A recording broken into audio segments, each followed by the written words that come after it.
जिला प्रशासन ने भोपाल के साथ ही इंदौर में 1 अगस्त से बिना हेलमेट के पेट्रोल देने पर रोक लगाई है।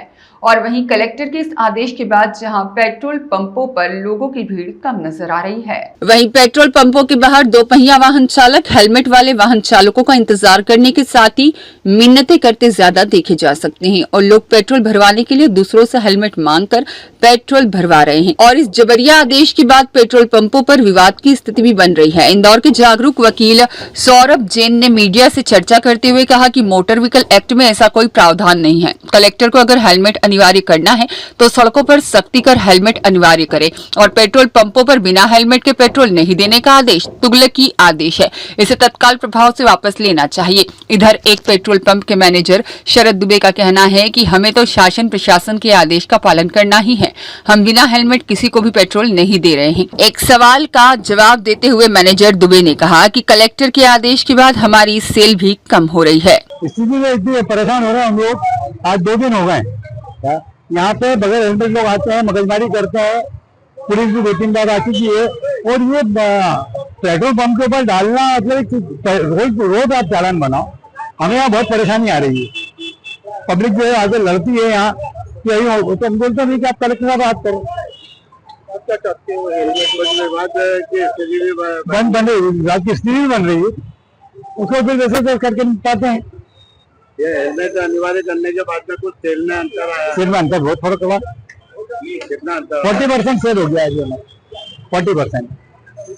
और ये क्या उचित है मानते हैं इसका? देखिए अब इसके लिए तो शासन का निर्देश है, उसको हम फॉलो करना ही पड़ेगा हमें। बाकी आम पब्लिक के हिस्से के हिसाब से ये चीज है कि ये पेट्रोल पंप पे सिर्फ लागू नहीं करना चाहिए, आपको बाहर रोज आप चालान बनाओ ना। महिला भी आई थी, आपकी उज्जतबाजी भी करती है। हाँ, और उज्जत महिला से आप उज्जत करोगे आप आदमी तो उसको भी थोड़ा कुछ बोला जाए।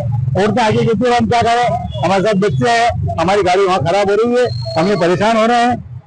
विकलांग नजर आते हैं कि वो अब कल मेरे पास एक जो हमेशा आता है अपने डलवाते हैं, हस्बैंड वाइफ दोनों जो है वो नेत्रहीन है, उनके साथ उनके ससुर लड़के का बाप लेके आता है हमको, और वो हेलमेट नहीं है उनके साथ, क्या किया जाए?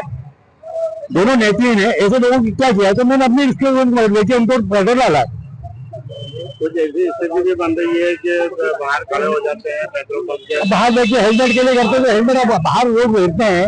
कल फूड कंट्रोलर भी आए थे, उनसे भी हमारी बात हुई कि साहब हम अंदर तो हम कर सकते। उन्होंने कहा कि आप बाहर की आपकी कोई जिम्मेदारी नहीं है, रोज अगर वो आपस में लेके कर रहे हैं इसमें आपकी कोई जिम्मेदारी नहीं है, हम के अंदर हम उस चीज को बराबर फॉलो कर रहे हैं। यदि कोई सिख समाज से आता है तो सिखों के लिए छूट है और नहीं बहुत ये नियम ऊपर सरकार को देखना चाहिए। जहाँ तक मोटर व्हीकल एक्ट है, मोटर व्हीकल एक्ट में कहीं भी ये प्रावधान नहीं है कि यदि आप हेलमेट नहीं लगाते हैं तो उसके लिए पेट्रोल देना बंद किया जाए। जो पेट्रोल है वो आवश्यक वस्तु अधिनियम के अंतर्गत आता है। कलेक्टर महोदय को कहीं अधिकार नहीं है कि किसी को भी उसकी जरूरत की चीज को मिलने से रोका जाए। जहाँ तक हेलमेट का प्रश्न है उसके लिए मोटर व्हीकल एक्ट में प्रावधान है, यदि कोई नहीं लगाता है तो उसके लिए चालानी कार्रवाई की जा सकती है। शहर में जो केंद्र लगा रखे, केंद्र जो चालान बनते उससे वसूल किया जा सकता है, पर किसी को पेट्रोल से नहीं रोका जा सकता। और जहाँ तक हमारा बीच में सिख समाज भी है, सिख समाज पगड़ी पहनता है और दूसरी समाज भी जो पगड़ी का धारण करती है वो हेलमेट नहीं लगाते, तो क्या इस नियम के तहत उनको पेट्रोल नहीं दिया जाएगा क्या? और दूसरा बात, अभी देवास और इंदौर में जो नया जाम लगा था उसमें कई लोगों की मृत्यु भी हुई थी और हाईकोर्ट में याचिका भी लगी थी। वहां सरकार को यह नियम मिला था कि जब रोड नहीं बन रहा है तो टैक्स क्यों ले रही है? एक तरफ सरकार टैक्स वसूल करती है और सड़कें उस प्रकार नहीं रहती है। इंदौर शहर में भी हर जगह गड्ढे हो रहे हैं, सड़कें इस प्रकार नहीं है कि हेलमेट चलाकर इसको चलाया जा सके।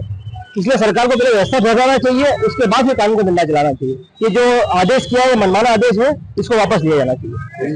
जगह जगह जाम की स्थिति बनती है, उसके बाद में भी हेलमेट को अनिवार्य करने की कार्रवाई चल रही है। इंदौर में जो पुलिस व्यवस्था रखी है हर चौराहे पर, वो पुलिस व्यवस्था ट्रैफिक को संभालने की बजाय चालान काटने व्यस्त रहती है। और ऐसा बोला भी जाता है कि ऊपर से अधिकारियों का आदेश है कि इतने चालान काटे जाए और वसूली की जाए। ड्रंक एंड ड्राइव के केसेस में भी एक टारगेट दे रखते हैं, उसके टारगेट के रोज केस बनाना पड़ता है। तो सरकार को चाहिए कि पुलिस पे होते हैं कि यातायात सुव्यवस्थित करे, ट्रैफिक जाम से मुक्ति मिलाए, जो रोड खराब हो गए उसको सही करे, उसके बाद इस प्रकार की व्यवस्था लागू करे। महापौर जी ने भी इस कार्य में किया गया है, तो महापौर द्वारा जो नगर निगम कार्य विषय में क्या कहना चाहिए?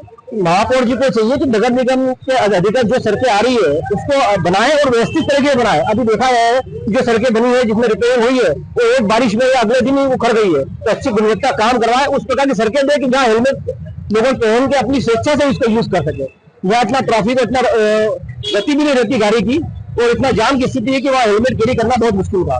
न्यायालय में भी एक याचिका इस संबंध में उच्च न्यायालय अध्यक्ष महोदय रुपेश ईरानी की तरफ से भी याचिका प्रस्तुत की गई है, जो भी उच्च न्यायालय में विचाराधीन है। देखने में आता जाम की ज्यादातर कारण जो ई रिक्शा बने हुए ई रिक्शा के तो काफी समय से ई रिक्शा बहुत अव्यवस्थित चल रहा है, इसमें कोई सरकार कंट्रोल नहीं है और न ही विभाग का कंट्रोल है। उसको व्यवस्थित करना चाहिए, उसका रूट तय करना चाहिए, उसी बाद ये व्यवस्था सुधरेगी। रियाज खान की रिपोर्ट।